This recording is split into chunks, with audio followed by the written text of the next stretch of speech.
In times like these, it's hard to see the light in humanity. However, it's time to look at the glass half full rather than half empty.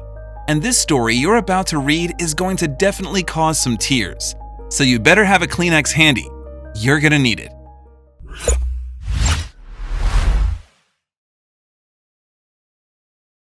While this poor boy was hungry and searching for his next meal, one girl decided to lend a helping hand, but she didn't realize what would happen next. I think we are all asking ourselves this question over the past year. Where did all the goodness of humanity go? Where can we find it? Though it looks like humanity is down in the dumps right now, there are people around the world showing gratitude and kindness to those around them.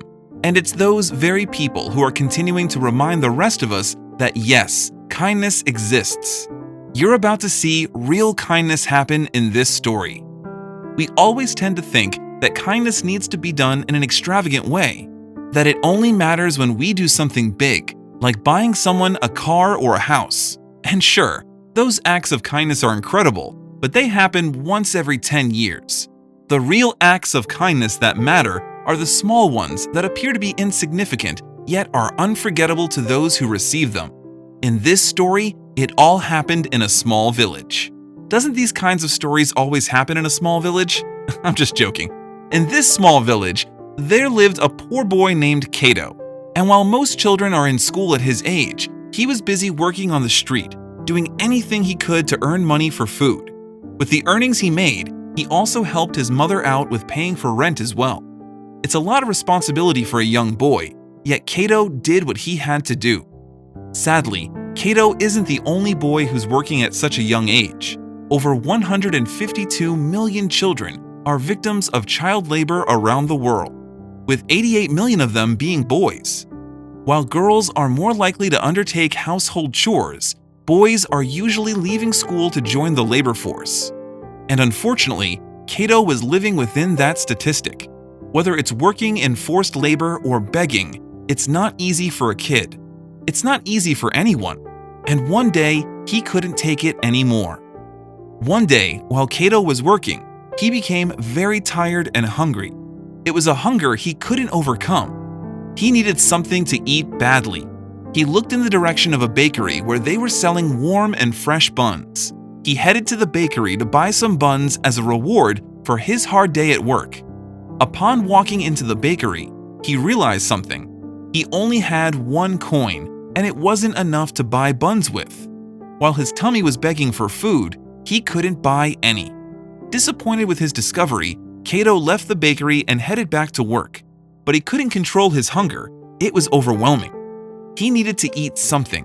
His stomach was in pain from its emptiness. He had no choice. He had to ask someone for food.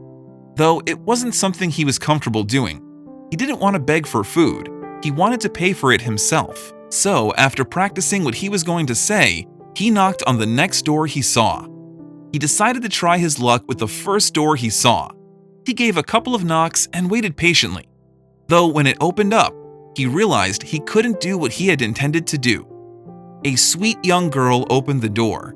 He was nervous and, not knowing what to do, asked for a glass of water instead of food.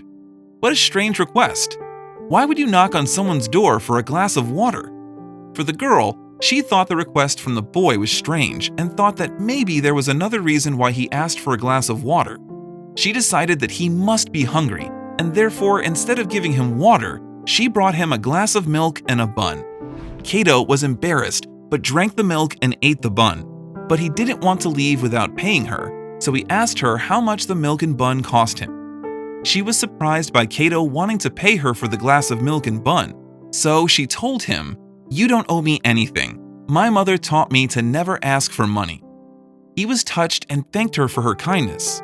When he left the house, he not only felt stronger, but he also felt his faith in humanity was restored. It was this small gesture that motivated him to continue reaching his dreams. For a boy who was working on the street to help his mother pay for food and rent, Cato had big dreams for himself.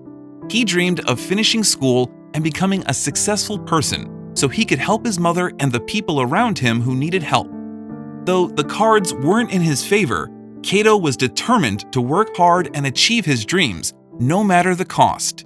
And wouldn't be until years later when Kato could repay the act of kindness shown to him. A young girl became severely ill. Local doctors were unable to figure out what was wrong, as they never witnessed something like this before.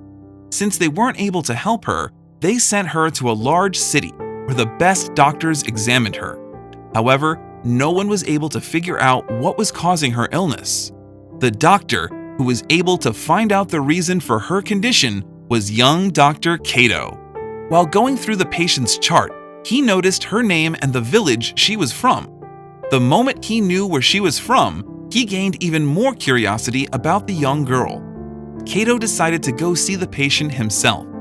While walking to her room, he was thinking about if this was the girl he thought it was. As he grew more excited, his steps were faster and faster. When his eyes met hers, he couldn't believe it. In front of his eyes was the girl, the very girl who gave him milk and a bun when he needed it. Only this time, she wasn't so young, and she wasn't the one who was helping him. Now, she was the one who was needing help to save her life. He returned to the staff room, deciding he would do whatever he could to save her life. It looked like a sudden turn for the worst would put his generosity to the test. In the middle of the night, the doctor received a serious phone call. The young woman's condition had gotten worse. She was barely hanging on to her life. Through endless work, the doctors were able to save her life, but she was still at high risk.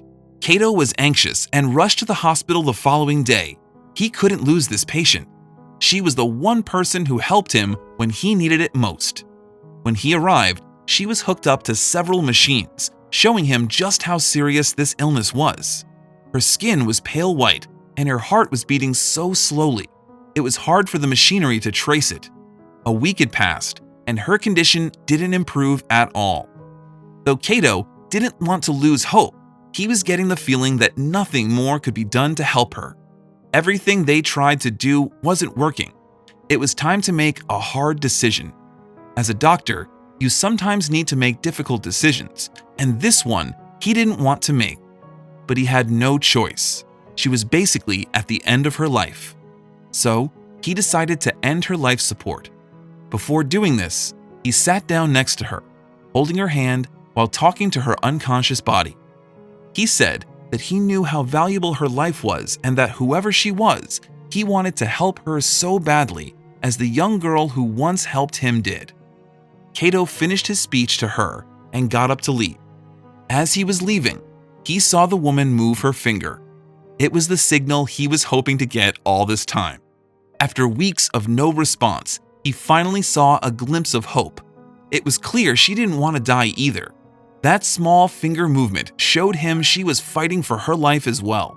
She wanted to live. She simply needed his help.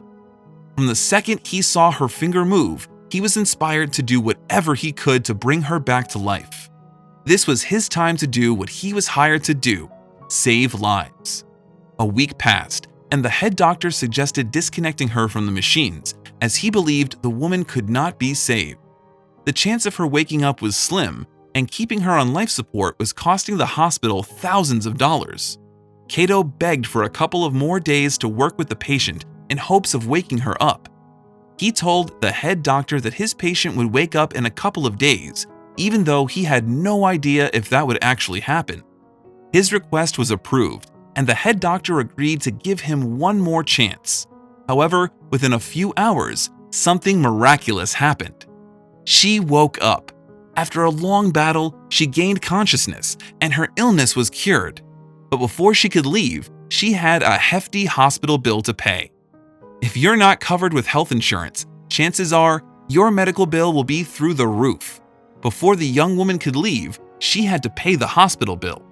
Kato asked to see the bill before giving it to the patient, and with a smile on his face, wrote something on the bill before it was given to her. One of the nurses gave her the bill, but needless to say, the young woman didn't want to know how much she owed the hospital. If there's one thing we all know, it's that a hospital bill can be hundreds of thousands of dollars unless you have insurance.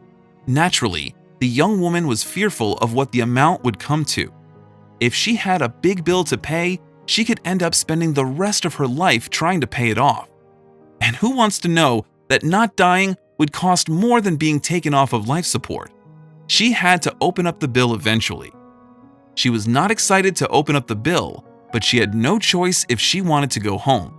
However, when she opened the bill, she quickly noticed something strange. At the end of the bill, it said, "Paid by a glass of milk and a bun. Sincerely, Dr. Cato." She was amazed. All this time, Dr. Cato was the boy to whom she gave a glass of milk and a bun years before. The hungry little boy ended up saving her life. Realizing who Dr. Cato was, she couldn't get over what he did for her. Overcome with emotion, she was crying tears of joy. She had only met him once, and their encounter was so brief that it's amazing they both remembered the occasion. But that simple exchange between them was powerful enough for Cato to complete his dreams of helping others. More importantly, he was able to give back to the person who changed his life. It may seem insignificant to many, but this was an act of kindness that saved her life. It's not every day someone from your past comes and saves your life. This just goes to show you what a little bit of kindness can bring to someone's life. In this case, the young woman was saved by his kindness, and that's something she'll never forget. So, it looks like the saying is right. A little kindness does go a long way. Kindness is a beautiful thing, and it's certainly not something we see enough of. That said, after reading this story, it's time to think about what you've done to help someone out. The world can always use more kindness, and life is too short to be selfish, and maybe after reading this, you'll want to make a difference in your own community. Everyone can use a little bit of kindness. How are you going to spread it?